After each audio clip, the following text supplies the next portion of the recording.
질문해 주신 내용을 중심으로 토론을 이어가도록 하겠습니다. 우선 첫 번째, 저도 궁금했던 것, 그리고 한 번쯤은 정리가 필요할 것 같은 내용인데, 왜 가톨릭 교회는 사회주의와 공산주의를 그토록 미워했는가, 이런 거죠. 그 부분에 대해서 좀 질문을 해주셨습니다. 악으로 규정된 공산주의, 가톨릭 교회는 공산주의와의 대결을 왜 선과 악의 대결로 보았을까요? 어쩌면 교회 안에 뿌리내린 사상의 바닥에는 공산주의적 요소가 있다는 반증이 아닐까. 타자 안에 내재된 자기의 모습을 보면서 호의를 받기보다는 적의를 품게 된 것은 아닐까. 교회는 어디까지 공산주의 사상을 수용할 수 있을 것인가. 아주 심리학적인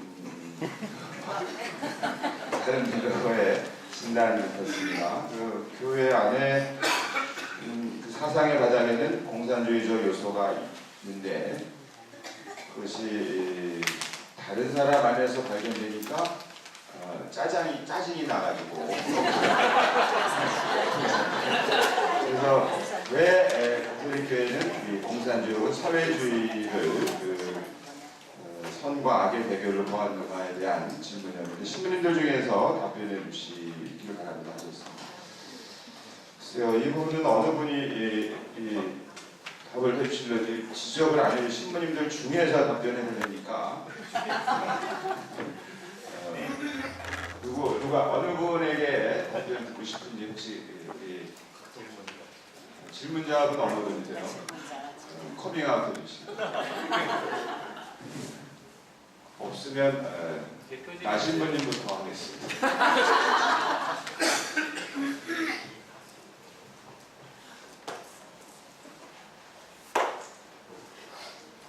맞는 건지 안 맞는 건지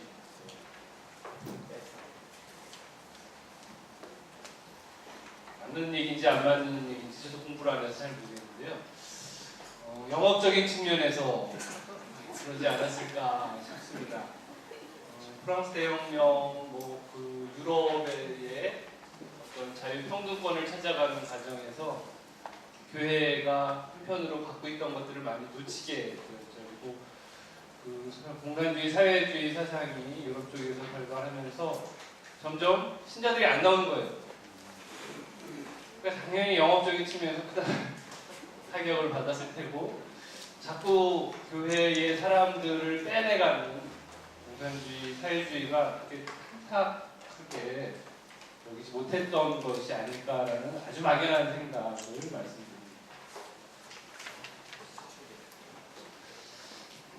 영업 비밀을 사실은 우리 두 번째로 강신부님은 그 부분에 대해서 진단하시는 영업적 측면 말고 네, 저는 하여튼 우리 가톨릭도 공산주의에 대해서 굉장히 이제 그런 안 좋은 감정, 대립된 안 좋은 감정이 있었고 마찬가지로 이제 공산주의 세력도 가톨릭을 가장 큰 위험 요소로 본 거죠. 자신들의 어떤 사업을 방해할 수 있는.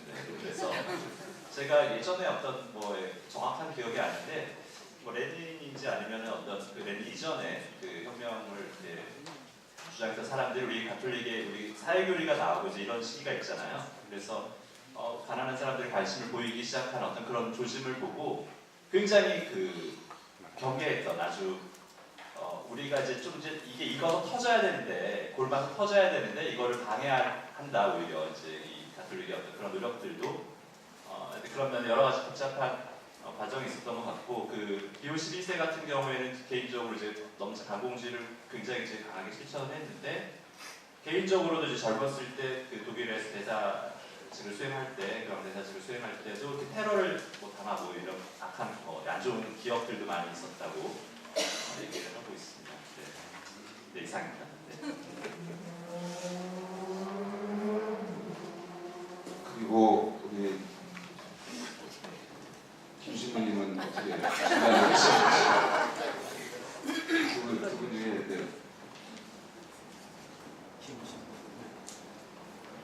예, 나성부씨님 그 프랑스 혁명 대혁명에 잘 말씀하셨고요.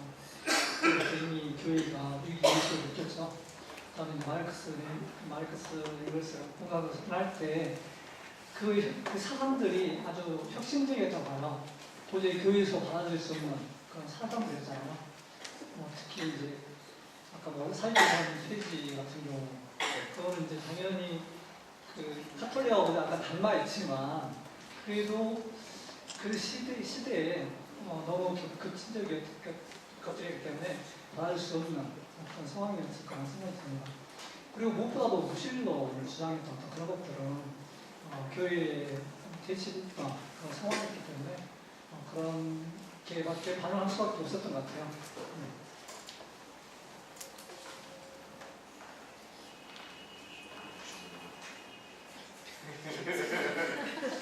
네, 한 가지 좀 덧붙이자면 아마 경제사적으로 사회의 전이라고 하겠죠. 중세에서 근대로 넘어가는 그 전환에서 계급 신분 사회를 유지했던 중세 질서와 시민의식이 효동하는 그 근대로 넘어가는 과정에서 가톨릭 교회가 아무튼 시대의 진표를 제대로 읽지 못했다는 큰 그림 안에서 보자면요.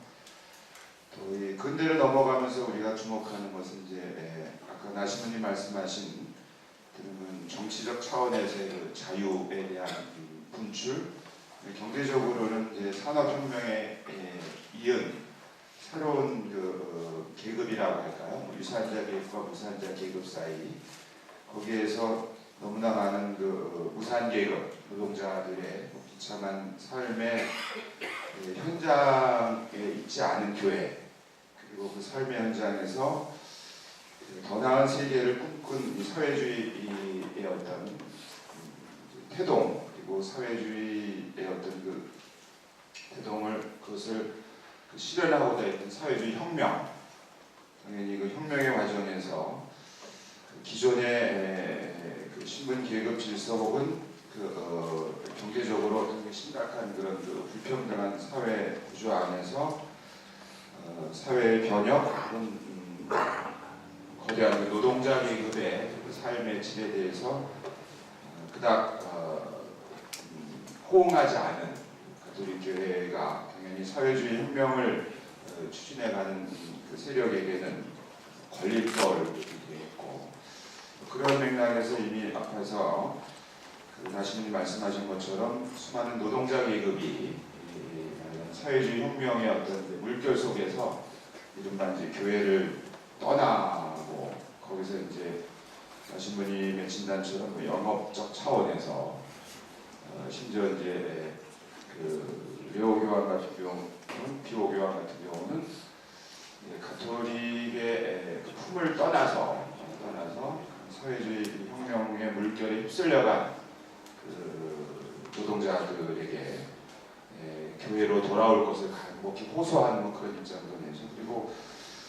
그런 그 변혁의 과정에서 교회가 뭐 훗날의 기준으로 평가하자면 시대의 진표를 제대로 식별하지 못했다. 뒤늦은 진단이 가능하고요. 또 한 가지 첨언한다면은 후에 그 사회주의와 실제 사회주의 제도로서 정치 공동체로 틀을 잡은 그 실제 리얼 소셜리즘하고 그 소셜리즘 철학 이념으로서의 사회주의를 분명히 구별해서 교회는 대화의 대상으로 받아들이자 공적으로 그러나 이제 실제 현장에서는 여전히 그 적대적인 그 기조를 유지하게 되죠. 그런데 이제 그런 시간이 지난 다음에 뒤늦게 어떤 그런 그 적응 혹은 대화의 태도를 취하긴 합니다만 보편교회 차원에서는 현장 교회에서는 그게 제대로 소통되지 않은 측면도 있다고 생각을 하고요. 또 한 가지는 바로 그런 맥락에서 교회가 그 시대 쉼표를 꼼꼼하게 철저하게 탐구하는 것이 얼마나 중요한가는 바로 이런 대목, 사회주의와 공산주의의 어떤 이념으로서의 출현, 그것이 구체적인 꼴을 갖고 정치 체제로 갖게 되는 이 과정에서 제대로 응답하지 못했을 때 어떤 일이 벌어지는가, 후에 수십 년 동안 거의 100년 이상 어떤 영향을 인류에게 미치는가를 교훈적으로 보여주는 사건이라고 할 수 있겠고요. 구체적인 사례를 들자면 우리가 사회교리의 어떤 그 공식적인 문헌으로 레오 교황의 새로운 사태를 그리고 비오 교황의 40주년을 내지만 심각한 어떤 허점을 드러내는 것 중에 하나가 이미 그때도 새로운 사태 40주년에서도 이 사회주의 특히 이 공산주의에 대한 어떤 그 부정적인 어떤 그 입장을 담은 것 중에 하나가 그 노동조합을 통한 노동자들의 권위 신장 그리고 시대의 어떤 변화를 예측한 게 아니라 경제적으로는 그 대안으로 중세 그 길드 제도라든지 그리스도교 공동체로서의 경제 모델로 돌아가는 것을 그 회칙에서 제안을 했는데 문제는 이제 교회가 그런 권위를 가지고 내놓은 회칙에서 제안한 것에 따라서 유럽 사회가 그 방향을 푼 게 아니라 거꾸로 더 나은 어떤 그 노동의 조건을 실현하는 쪽으로 방향을 바꾼 것이죠. 그래서 어떤 그 연구자는 그 이후로 교회는 어떤 구체적인 대안을 제시하지 않는 길, 그래서 요한 바울 2세에 와서는 마침내 교회는 제3의 모델을 제시하지 않는다 그런 그 입장까지 발표하게 된 것이죠. 질문에 답이 충분치는 않았겠습니다만 궁금하시면 분당신부님께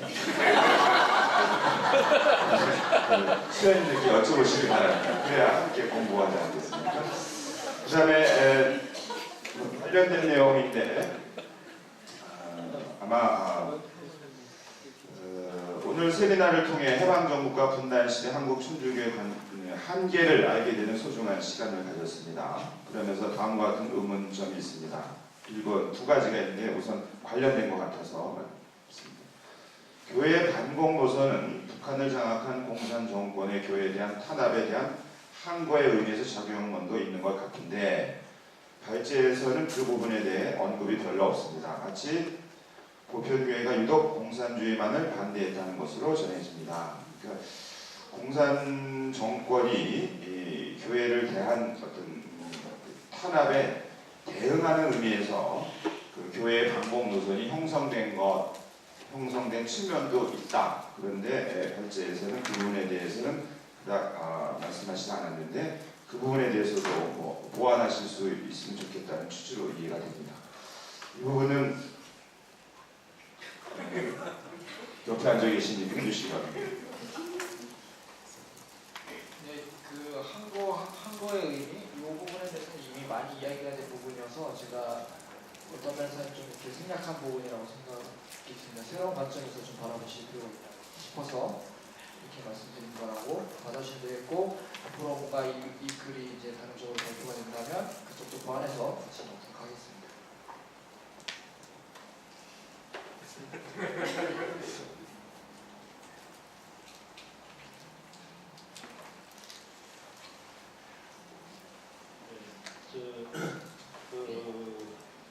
발표 중에도 있었지만 지주의 입장을 취했던 것이 상당히 중요한 문제의 실마리가 됐어요.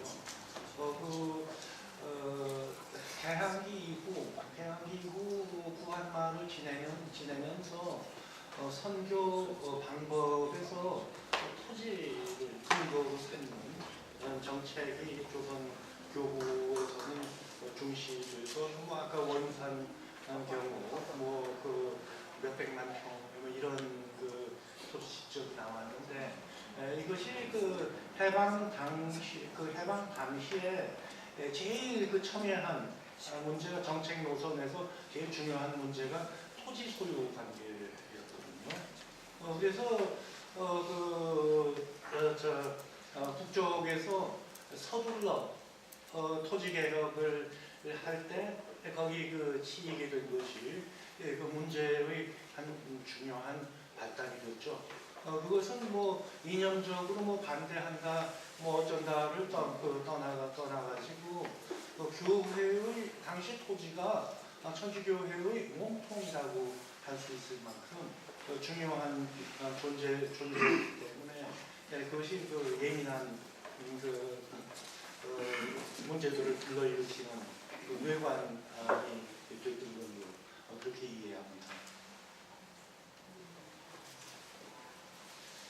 네, 공산 정권에 대한 그 평가를 말씀하셨는데요.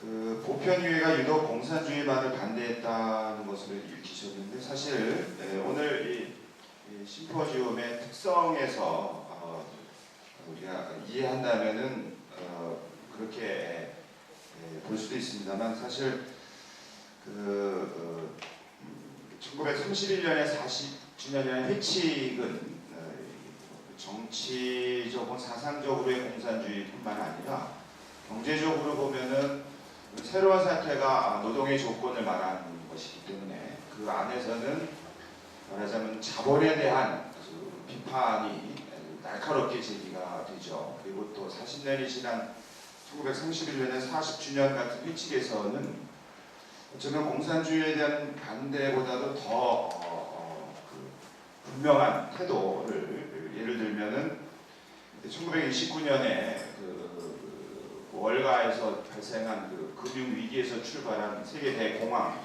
겪은 다음에 우리 그 보편교회에서는 40주년이라는 회칙을 통해서는 표현을 그대로 옮기면 금융의 국제적 제국주의를 분명한 태도로 그 위험성을 경고하고 반대하고 또 예를 들면 돈의 무자비한 독재 이런 표현으로 이 금융권에서 경제 안에서 벌어지고 있는 표현하자면 아까 공산주의를 악이라고 했다면 이런 그 금융 분야나 경제 분야에서 발생하고 있는 몇 가지 그 흐름들, 자유주의 경제 또는 뭐 금융을 통한 어떤 지배 이런 것들에 대해서도 우리 교회는 가톨릭 교회는 최근에 와서 프란치스코 교황을 악의 정신의 무브먼트, 악한 정신의 무브먼트까지 표현하고 있는 걸 보면은 오늘 이 자리가 해방 공간에서의 정치적인 어떤 그 맥락을 중심으로 이야기를 펼쳤기 때문에 보편교회가 공산주의를 어떻게 평가했는가가 자연스럽게 주제가 됐습니다만 보편교회 다른 분야에서는 특히 경제 분야에 관해서는 새로운 사태부터 시작해서 끊임없이 부정적인 영향을 미치는 요소들을 분명한 태도로 반대하고 있다. 그렇게 좀 이렇게 보완할 수 있을 것 같습니다.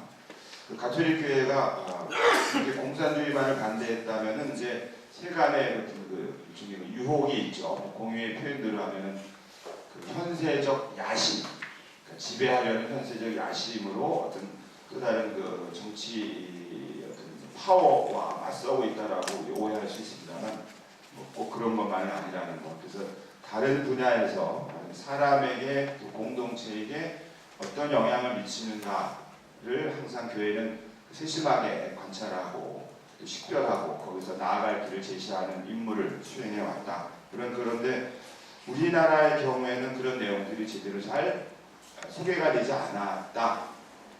다만 이 공산주의에 대한 것은 그 우리 한국 사회 안에서 그동안 70년 동안 있었던 그런 반공 이데올로기가 얼마나 그 강력하게 사회 곳곳을 지배했는가 때문에 쉽게 눈에 도드라질 뿐이다. 그렇게 좀 볼 수도 있을 것 같습니다. 그리고 제3발제에서 한국전쟁에 희생된 성직자 신자들의 이야기가 순교라는 형태를 통해 공공연한 순전원이 되었다는 표현이 있었습니다. 그렇다면 현재 준비 중인 한국전쟁 순교자들의 10억 시성 추수는 의미가 없는 것인지요?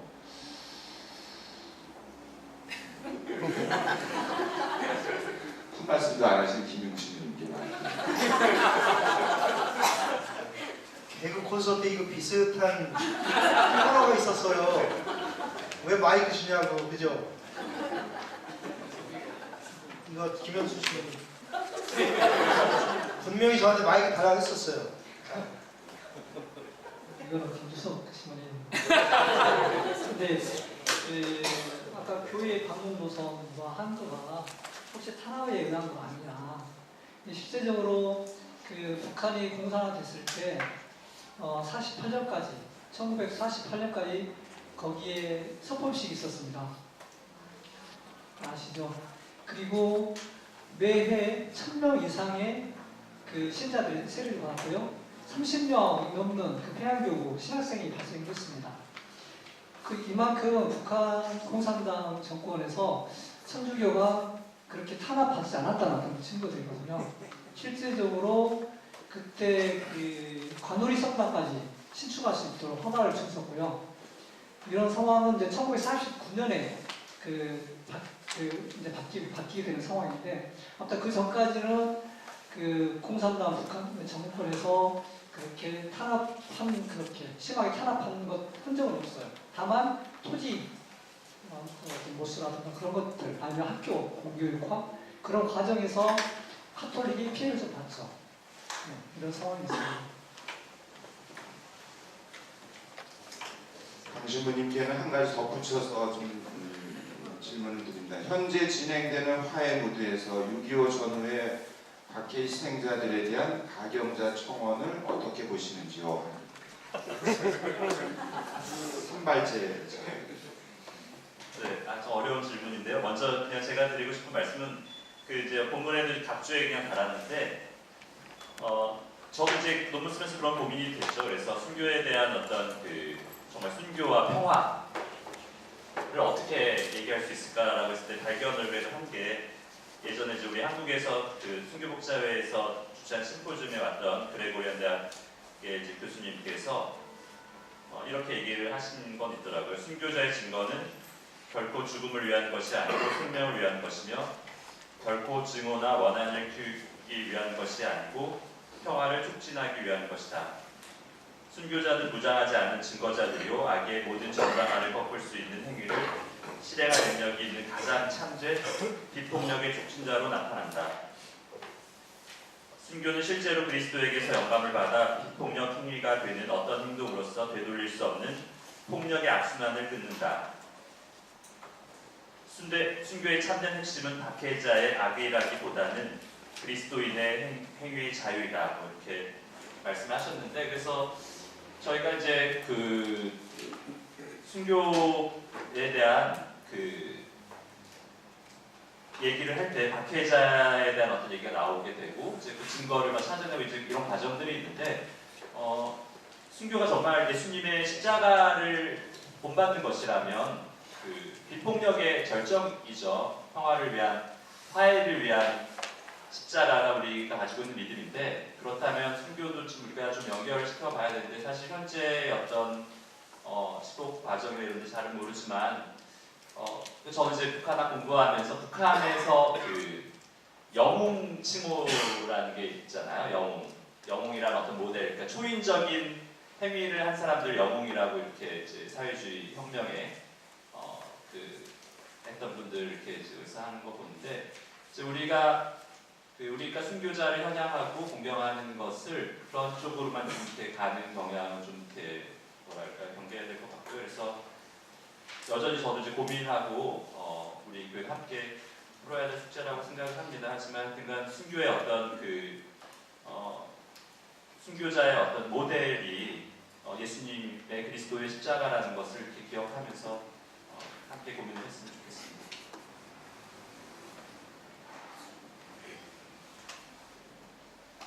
네, 질문에 답이 됐습니까? 안 됐죠? 그렇죠? 네, 그걸로 치고. 근데 이제 좀 덧붙이면 이제 초대교회 때 순교의 성격은 이른바 공격적인 교세 확장에서 충돌하는 점에서의 순교라기보다는 지금 신부님 말씀하신 그 예수님의 어떤 그 삶을 가다가 겪는 순교라면 어느 정도 이제 예를 들어서 4세기의 그 제국교회가 되면서부터 순교는 이른바 뭐 물량적 혹은 그 확장, 교회 팽창에서 말하자면 다른 문화적 충돌, 그러니까 이제 충돌이 수용이라든가 대화라든가 적응이 아니고 정말 누가 이기냐시냐 개선주의라고 말하지 않습니까? 개선주의에서는 불가피하게 투쟁이라든가 싸움, 다툼, 이기느냐 지느냐가 됩니다. 거기서 얻는 순교, 겪는 순교. 같은 용어로 순교는 순교인데 뉘앙스가 현격하게 차이가 나고 그럼 이제 현대 순교는 어떤 것일까 좀 생각을 해보는 기회가 됐으면 좋겠습니다. 특히 우리가 종교적 맥락에서의 순교만 생각하는 게 종교라는 것은 너무 그 제한된 의미로 말하자면 쉽게 이해할 수 있습니다만 우리가 얼마 전에 우리 사회에서 겪었던 뭐 민주화 과정이라든가 또는 이런 그 정치적인 민주화 과정뿐만 아니라 또는 뭐 경제적인 어떤 이런 과정에서 어떤 의로움을 그리고 그 영감을 굳이 반드시 뭐 성경이나 예수님에게서 나오진 않았으나 적어도 그 원천에 있어서만큼은 그분의 사랑에서부터 나온 행위로 불의의 항거했거나 민주주의를 위해서라든지 또는 그것의 증언을 진리를 증언했기 때문에 또는 경제적으로도 그런 뭐 노동운동에서 이런 분들도 우리는 타인과 사회를 더 나은 모습으로 갖고 가기 위해서 자기 자신을 헌신했다는 점에서 또 그런 의미의 순교도 우리는 그 사회에서는 많이 이야기한다는 것. 그러니까 그 종교적인 맥락에서의 순교로만 모든 것을 이렇게 제한하려는 것이 자칫하면 또 다시 그 폐쇄적인 어떤 그들만의 어떤 그 영성으로 이렇게 제한될 수 있는 뭐 우려가 있지 않을까 그런 점에서 좀 순교의 사회적 혹은 뭐 역사적 배경을 좀 염두에 두면서 의미를 확장시키는 것이 좀 필요하지 않을까 생각해보게 됩니다. 또 한 가지는 김기현 교수님께서 미래의 거버넌스를 모색하는 노력 중 하나를 정신적 권위의 역할 회복으로 제시하셨습니다. 이와 관련하여 김인국 신부님은 교회의 서목 모델, 위태의 모델, 김수환의 모델을 극복하여 사람 안의 교회가 틀을 잡아야 한다고 하셨습니다. 현실의 교회의 제도 안에서 가장 어려운 점 혹은 가능한 방향을 어떻게 짚어내야 한다고 보시는지요? 두 분께, 두 분이라는 말은 여기 없으나 두 분을 차례차례 마이크를 넘겨보겠습니다.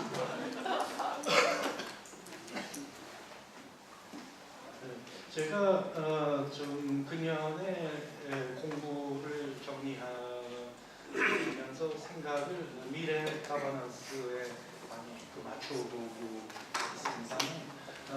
지금 현대 세계의 위기의 성격을 어떻게 보느냐 하는 문제인데 저는 그 물질 문명의 지나친 집중에 큰 문제를 생각합니다. 지금 정리하고 있는 작업은 소유권 문제에서 보는데 이 소유라는 것이 근대 이전의 문명에서는 그렇게 그 근대 세계에 우리가 익숙한 것처럼 그렇게 절대적이고 배타적인 것이 그렇게 보편적으로 되어 있지가 않았어요. 많이 하는 말로 공유지의 비극, The Tragedy of the Commons라는 말이 있죠. 이 공유지가 사라짐으로 해서 그 인간의 생활 양식의 어떤 여러 가지 충격이 완투 없이 주어지는 것을 현대 그 사회 경제적인 문제의 한 중요한 뿌리로 보는 건데 그 김인국 선생님 대신 분은 논평해 주시면서 사람의 틀, 국가를 정말 사람의 틀. 참 중요한 말씀 짚어주신 걸로 보는데 한 사람으로 살면서 이 정체성이라는 것이 그렇게 간단한 게 아니죠. 그냥 일반 사람도 가족의 일원으로서 정체성이 있고 또 지역 공동체의 일원으로서 또 국가와 민족의 일원으로 또 교회의 일원으로서 여러 가지 정체성이 겹쳐져 있고 그 여러 층의 정체성을 어떻게 잘 원만하게 조화시키느냐 하는 게 훌륭한 삶을 살 수 있는 중요한 조건이라고 생각합니다. 그런데 현대 세계에서는 소유자로서의 정체성에 너무 집중이 돼 있어서 무슨 눈에 보이는 대상을 소유함으로써 또 그 힘을 가지는 눈에 보이는 힘을 가짐으로써 그걸 삶의 근거로 사는 풍조가 이제 큰 문제의 문제의 큰 근본이라고 보면서 이것이 전근대 사회에 비교적 문명의 수천 년 과정을 겪어오는 동안 그럭저럭 원만하게 운용해온 그런 양태를 보면 지금처럼 눈에 보이는 물질, 권력에만 집중하지 않고 정신적인 권위의 상당 부분을 맡겼던 것을 공통적으로 확인할 수 있죠.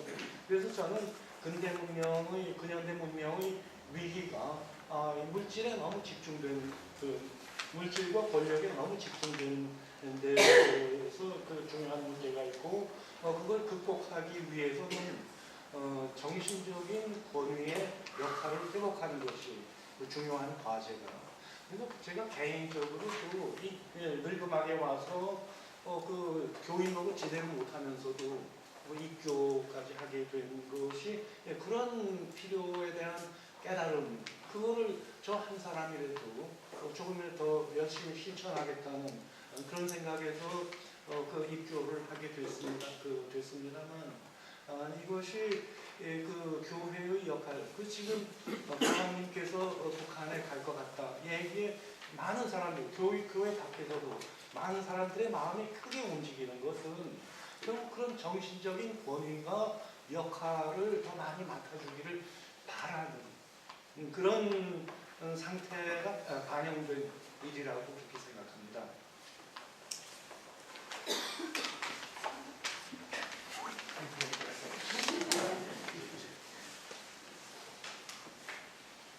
김기혁 선생님의 말씀, 토지 문제, 소유의 존재의 바탕을 세우는 지난 문명, 이 문제를 해소하는 것이 교회가 기여할 수 있는, 그리고 기여해야 하는 부분이라고 하는 점에 저도 적극 공감하며, 그러면 그 역할을 교회가 도대체 어떻게 해낼 수 있는 것인지에 대한 뉘우책이랄까요? 그거는 국민 대상인데 정말로 저는 선생님 이제 새로운 거버넌스가 필요한 시대에 교회는 이제 우리 문명이 포기했던 권위를 되찾아서 기여할 바가 있고 또 찾아야 한다고 말씀하시는데, 여러분 저는 어제 복음화를 위한 주일을 지내면서 정말 하느님 믿는 사람들이 하나라도 더 늘어났으면 좋겠다고 생각했고요. 근데 하느님 믿는다는 게 도대체 무슨 뜻이냐? 저는 신앙이란 쓰레기를 처리할 수 있는 능력이라고 생각해요. 분리수거할 수 있는 양식, 덜 쓰레기를 만들어내는 그런 단순한 삶이, 제가 왜 이런 얘기를 하냐면, 저는 아침마다 동네 쓰레기를 정리합니다.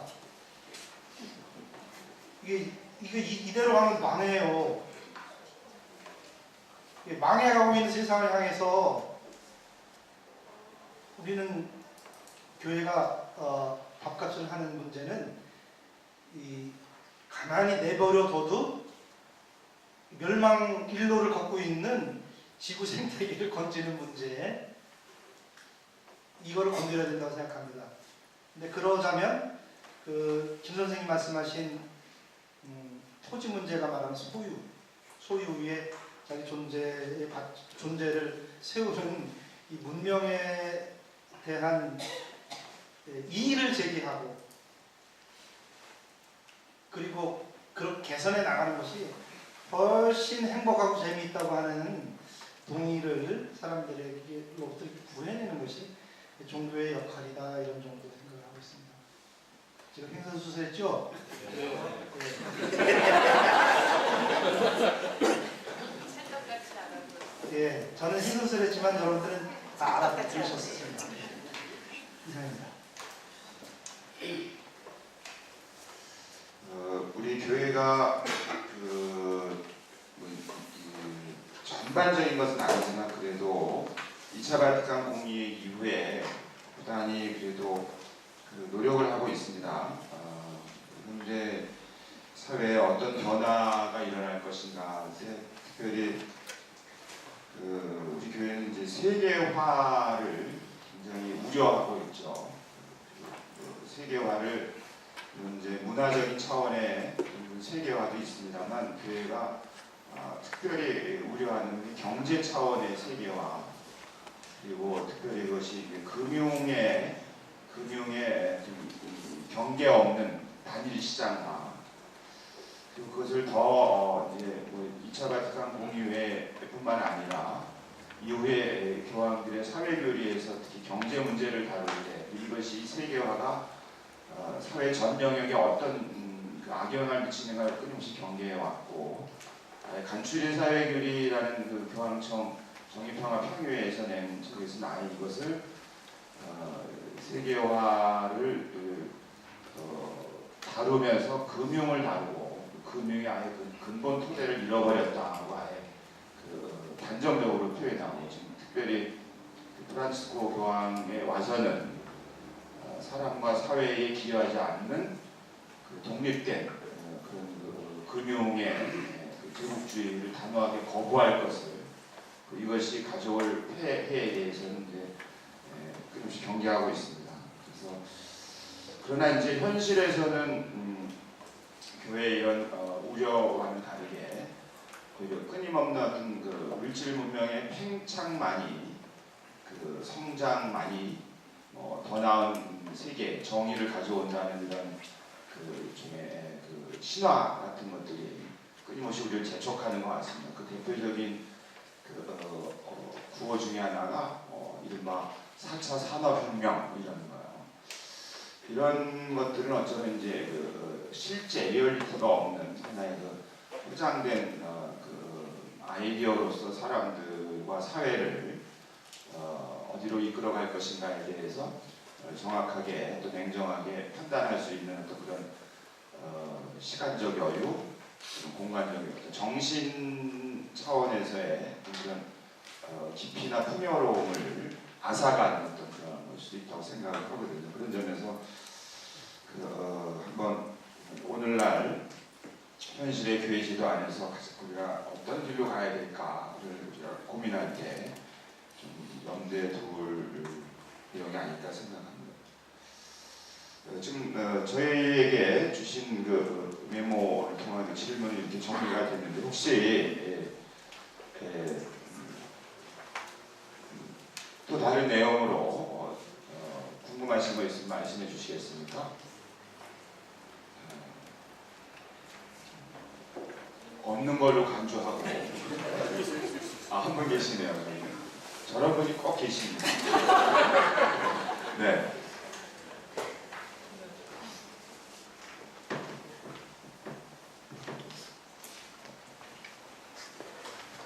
감사합니다. 아무도 없으면 재미가 없을 것 같아요. 국제스톤의 양홍입니다. 기쁨과 희망 성경관 19차 정기 심포지엄 말씀, 좋은 말씀 많이 들었습니다. 사실 오늘 전체 앉아서 할까요? 네. 네, 고맙습니다.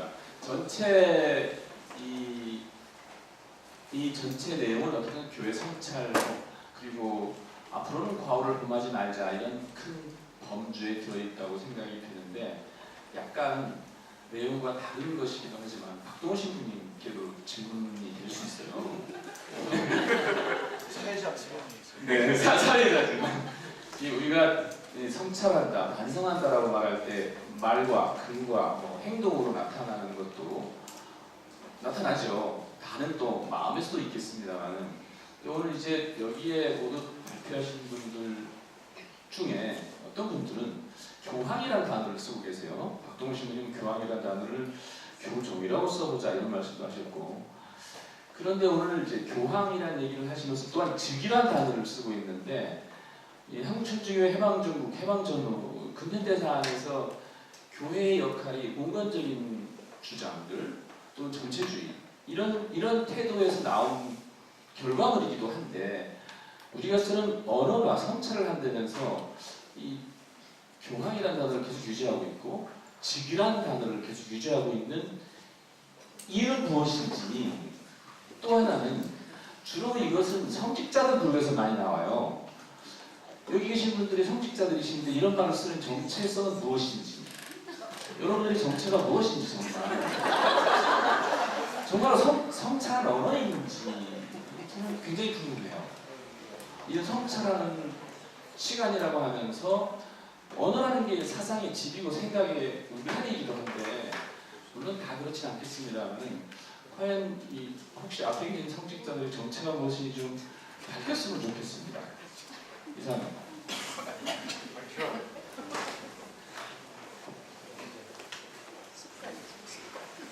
말은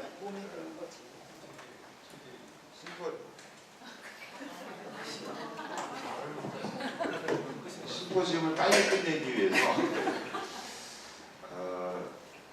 우리말로 저도 이제 공부를 해보니까 이 교황이라는 말을 쓰면 우리 교회가 쓴 게 아니고 박지원 선생이 중국에 가서 중국 문물을 보면서 거기에 이미 들어와 있던 그 가톨릭 교회를 보고 저 사람들의 조직을 보니까 그 어떤 분이 한 분 계신데, 이분은 뭐 결혼도 안 하는데 뭐 세상에 맨 꼭대기에 있다는데 이분이 이제 중국의 황제하고 비슷하다 그래서 이제 교화황이라고 했고 그것을 갖고 들어왔다는 설이 하나 있고요. 그것이 계속 남아서 화자가 빠져서 교황이 됐다. 그래서 임금황자를 쓰는 거죠. 그런데 이제 그 임금황이라는 어차피 뭐 번역을 하는 언어니까 시대에 맞게 번역하는 작업을 신학자들의 몫이라고 생각을 하는데, 그래서 지금 교황님도 교종께서도 그렇고 교황님도 그렇고 신상태 신부님 같은 경우는 신학자들의 임무 가운데 하나로 그 사람들하고 의미가 올바로 소통할 수 있는 그 교회 언어들, 용어들을 좀 만들어야 되는 게 신학자들의 임무다라고 말씀하시긴 했는데, 아직까지 우리는 그 점에서 좀 이렇게 감수성이 덜한 것 같고요. 그래서 뭐 아까 즉위라고 했으니까 즉위. 저를 교황으로 만들어주면 제가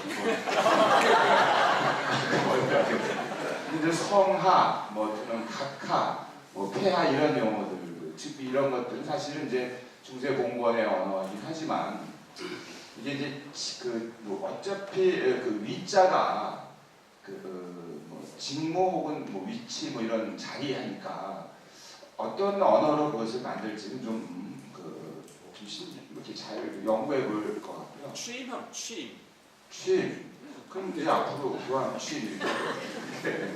안 하는. 이제 우리 언어에서 이제 그런 거겠죠. 또 한 가지는 이제 성직자의 정체성 그랬는데, 거기서 저거 커밍아웃 하니까 이런 거는 다 인권적인 거고 국회에서 하는 걸 여기 와서 그렇죠. 근데 이제 2차 바티칸 공의회를 좀 다시 한번 뭐 완벽하진 않지만 소개하자면, 교회에 대한 이해가 그 교회를 뭐 이렇게 쉽게 표현하면 그 이전에는 교회가 목적이었는데, 2차 바티칸 공의회에서는 교회를 그리스도의 성사와 같다고 하면서 하느님과 인류를 결합시키고 인류를 일치시키는 표지이면서 도구다. 인스트루먼트라는 거거든요.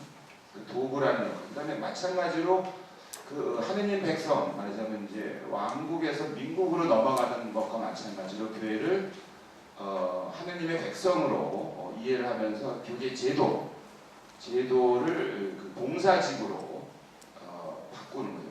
임무와 역할을 임무론 역할론으로 바꾸는 존재론적으로 보는 게 아니라 임무론으로 바뀐 거죠. 그러니까 성직자들에 대해서도 그 직무를 얼마나 그 직무는 물론 교회가 준 직무고 그 교회는 예수님으로부터 받은 직무고 그 직무를 그가 얼마나 충실히 잘 수행하는 정도만큼 성화되어 간다. 그러니까 성화 자체를 성화됐다가 아니라 이 프로세스로 간주한다는 것이죠. 그래서 그런 어떤 정체성을 존재론적으로 봤다기보다는 인물론적으로, 직무론적으로 봤다는 게 2차 바티칸공의 어떤 그 나름대로 전환이라고 생각을 하는데 한국 교회 안에서는 아직은 2014년에 오셨던 그 프란치스코께서도 주교님 앞에서 한국 교회는 그 사도 시대 이상으로서의 교회를 가장 아름답게 표현한 드러낸 교회이고 여러분은 그 상속자들인데 그 다음에 한 문장이 이제 사람을 기분 나쁘게 한 것이죠. 그 교회는 성직자 중심주의의 유혹에 빠지지 않았습니다. 우리는 그러나 그런 맥락에서 보면 아직까지 성직자 중심의 어떤 문화 안에서 성직자의 정체성은 존재론적으로 성직자는 성품을 통해서 성스러워진 사람 그렇게 이해하는 그 분위기가 남아있는 것이 아닐까. 그래서 아마 그것은 수사님들이 끊임없이 문제를 제기해서 이 문화를 바꾸는데 좀 기여해 주시면 바랍니다. 이것으로 혹시 우리 발표하시고 논평하신 분이 더 하실 말씀 없으신가요? 없습니다. 네, 없는 것으로 간주하고 수현님 질문하실 거예요. 네? 거예요? 네. 네, 하세요. 저보고 하라 그랬거든요. 마이크 갖다 줘.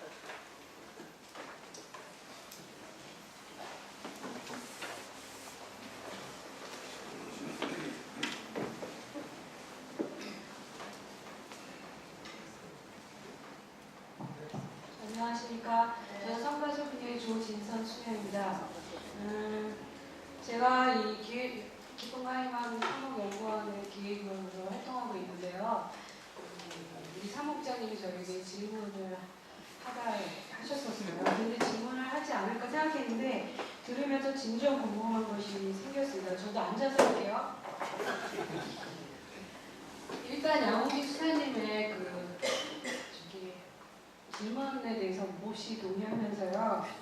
저는 교회 언젠가 마리코 신부님이 다른 자리에서 발제하실 때 질문 아닌 질문을 드린 적이 있어요. 그래서 그것이 무엇이었냐면 이제 한국 교회의 이 역사에 대해서 성찰하시는 발제를 하셨잖아요. 그럼 성찰하셨다면 이 성찰이 어떻게 우리 현실로 들어올 수 있는지에 대해서 고민해달라.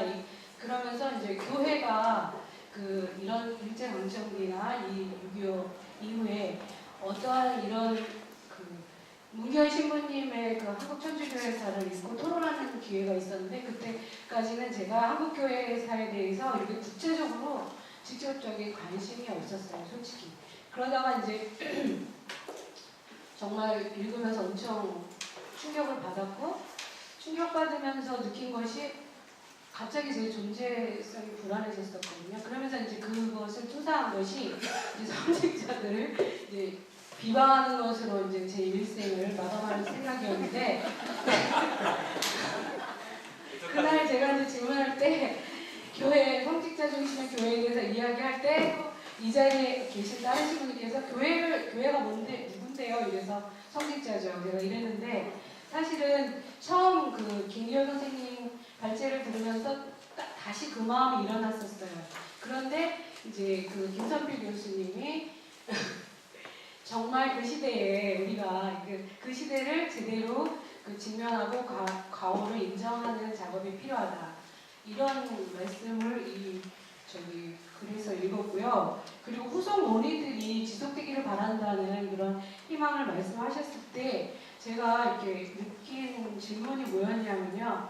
교회는 이제 사회 구조를 변화시키기 위해서 솔선수범할 기회를 그때그때 중요할 때마다 잃었죠. 그래서 이런 기회를 다시 회복할 수 있는 좋은 기회가 지금 온 거예요. 그런데 그래서 이런 모임이 한반도의 평화의 이 전국에서 좋은 역할을 주도할 수 있는 교회가 될 수 있는 기회라는 이런 희망을 말씀하셨어요. 그런데 여기서 제가 질문이 발생한 거예요.